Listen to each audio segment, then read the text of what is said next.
Hey everybody, it's Jake from Classic Daily, and behind me is one of my personal cars, and we're gonna share it with you over the span of about 10 videos. So the name of this is Bluepty, the story of the boosted beater. That's right, it's a beater and it's gonna be boosted. It's not yet. So I've owned this car for, 3 years. I have barely driven it. It's been a problem child, one of those things that I've kind of tinkered with here and there, and it's never exactly ran right. I've replaced everything on the thing. So AFM, injectors have been cleaned, oxygen sensor, everything has been gone through on this car. So it's really a great baseline E30. It's an M20, by the way. So it still didn't run right after all that stuff. We did a leak down, we did a compression test, and there were a couple cylinders that were low, so we thought the engine was kaput. We swapped an engine, it still ran poorly. Finally, I took the car down to Indianapolis where a buddy of mine lives, and we worked on it there. It was just a weekend of kind of hanging and you know, it's an excuse to work on your own stuff. And we found out that this car once had a Miller MAF system on it, and that MAF runs off of 12 volts, whereas the AFM, it runs off of 5 volts. So the computer was hooked, I had an AFM connected to it. The computer was freaking out because it was getting a voltage that it didn't expect. So we fixed that one wire, the thing ran great. I've been driving the car as a daily the past week or so, and now it's strapped to the dyno to do some baseline pulls and show it to all of you. So we're gonna do that just now. We're going to do a handful of pulls. We might play with some other things just to kind of show how it reacts differently, and then we'll see you back here in a moment. So let's do some pulls. All right, everybody, we have the car strapped to the dyno. We've let it warm up a little bit, so it's ready to do some hits right away. We're gonna do 3 pulls, and if you notice, we're logging AFR. It's a wideband right in the downpipe. We have boost signal connected, even the car doesn't have boost, so you can see vacuum as I lay into it. TAC coming off the computer, and then some dyno information. So let's start it up, put some headphones on, and do some pulls.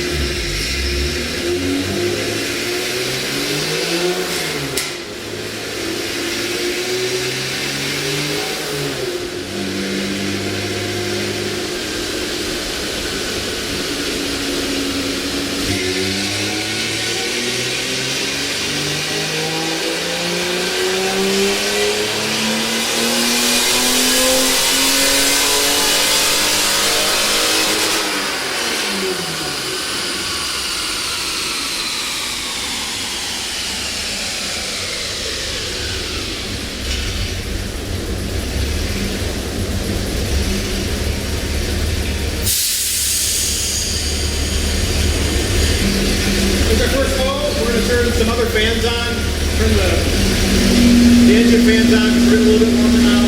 We're going to do a couple more pulls for you, and then we'll take a look at the data and see what it's at. But the car should make about 140 horsepower, 135 right now is where we're at. AFR, notice there did go a little bit lean, which is interesting, but I've seen other cars do the same thing. Fans on now, we'll do another pull.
all very within each other. 133, 140. I think the last one we hit a little bit different. This is stock. This is a stock car. Stock engine management. Stock everything. These are clean injectors. Brand new oxygen sensor. The TPS, we 100% know it's working, so it's idle, and the wide open throttle. We have a wideband directly in the downpipe, right where the stock oxygen sensor would really normally be. AFM is unknown, but it does work, and I've driven this car on the street for a week at least, and it has no check engine light. The light does turn on when you turn the car on, so we know it's working properly. So all the systems, says Motronic, are working correctly. Mind you, 30 some odd years old. So let's pick a little bit away at the data here. I'll show you just a couple things of what's going on, and hopefully you can learn a little bit more stuff about this car. Let's flip it around and share that now.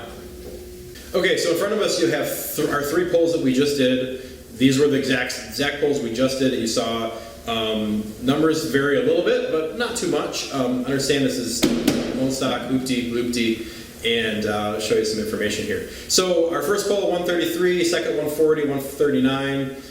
Torque pretty much followed it. The last 2 pulls, torque really like spot on, exactly there, the same. So what's interesting here is when I'm going to bring up the AFR. The AFR is really different, and who knows why this is different. If you have ideas, chime in, let us know, because the whole point of this is to learn with all of you and teach what I know and what we know. So let's bring up AFR.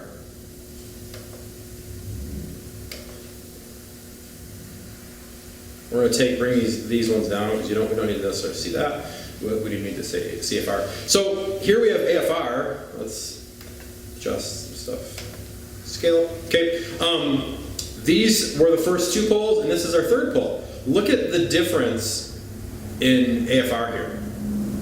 Huge difference.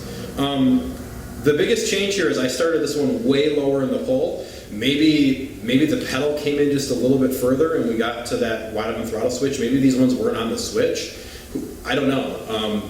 But because I did pull exactly the same, only thing that was really different is that I was lower in the RPM band. But what's kind of wild is these 2 here right in the middle, 4,000 RPMs, we're at, what's that, 13.8 AFR, and then down here we're at 12.7, which is really where we want to see it. But the power, if you look at up in this zone, it's really the same. I mean, there's a little bit of difference in there, but not much. And here horsepower again, we're at, what's that? That is 104. So I'm moving around my head around the camera, and 99. So a little bit more horsepower. We did make maybe 5 more horsepower when we are a little bit richer, and then it's safer too. This little part here is what's really interesting to me, and I've seen this on every stock M20 dyno graph that I've been looking at, is that at 5,000 RPMs, look at it. It just starts going super lean, and then this is where it hits the rev limiter, and I'm lifting. Our scale here is a little bit different. It doesn't matter. Our scale here is a little bit different. If you notice, if you're just looking at the graph, here we have 6,000 here, and there's 6,000 here. So these aren't lined up exactly the right because I have it zoomed in. Let's see if we can get a little better, just because I'm weird about that way. Let's see. There we go. That's a little better. That's a lot better. So look at how it starts to go lean, and this is where the power does start to fall off a little bit. Why does it go lean there? Is there something going on with this car? We actually did some polls here earlier in the week, and it did the same exact thing. We checked fuel pressure, we checked that the wide open throttle switch was working, everything was working correctly. The fuel pressure is exactly what it should be. I've swapped everything. This car has everything fresh on it. It's a stock, bone stock chip. So it would be interesting to do some polls with stock management and an aftermarket chip to see if that changes or what happens there with the AFR. But it's interesting. And the other thing that's really interesting is power doesn't really change much. Here it changed something. Look at this. This pull here, that's the third pull. Look how much more power we made there. 123 and 140. So that definitely was hugely different there at the end. These two pulls, or this last pull. This last pull, when we were much richer up top, 14.1 compared to 15.44, huge different in power. I mean, we are at 111 torque and 120. I mean, 10 foot-pounds of torque up at the top of the pull. I don't know. I'm not sure why I did that. It's interesting. So if you have ideas, chime in, let us know. And it's always cool to learn. So what's coming up next? That's always what's interesting. So with this car, what's coming up next is we're going to boost it eventually because it is Bluepty, the boosted beater. But we're going to take it through some other things. So the next video, what we're actually going to do is we're going to hook up some wires to the car, and we're going to dig apart Motronic and try to figure out what's happening. How does AFM work? What's going on? How does the actual strategy of the stock fuel injection system work? Because we have an idea, but we don't know in the real world how it works. So we have a good baseline with this car. It's stock, and we can see what's going on. So that's in the next video. I really hope you join us in. Look in the description down below, and it'll say when it's going to premiere, and you can watch and hang out with us and talk about it as we go through the video. And then coming up throughout the series, we're going to put it on standalone. Oh, before standalone, we're going to show you how to do some basic troubleshooting tasks when an M20 doesn't run in stock computer. That'll be pretty cool. We'll swap it to a standalone, both our plug-and-play system and the baller ECU that we're going to have with all sorts of extra add-ons. Wait up for that. And then we're going to install the turbo kit with you, show you how it works. And then finally, way down the road, not that far down the road, we're going to boost the thing. And we're going to add the turbo, we're going to put it on this dyno, same settings, everything, and we're going to go through a whole bunch of different turbos. So from little tiny guys that are old technology to new, like G30, we have a G30 660 with a whole bunch of different turbine housings that we're going to try on this thing to see what it does. And we're also going to put it on the street. So I have a draggy, we're going to drive on the street, we're going to do some pulls, all within proper guidelines of the law, and show you what it does. Because the whole point of this is to learn along the way and get some new things and try it out. So check out down below in the description with all the links for all the new stuff. Check our website, fastanddaily.net, and please show this to other people. So if you like it, tell people, because that's the way that things get better. We share, we explore, and we're all going to benefit from this in the end. So thanks a lot, guys. I'm Jake from Fast Daily. You'll see Tim, who also is with me all the time, in the next video. And yeah, I'm excited. Let's do it.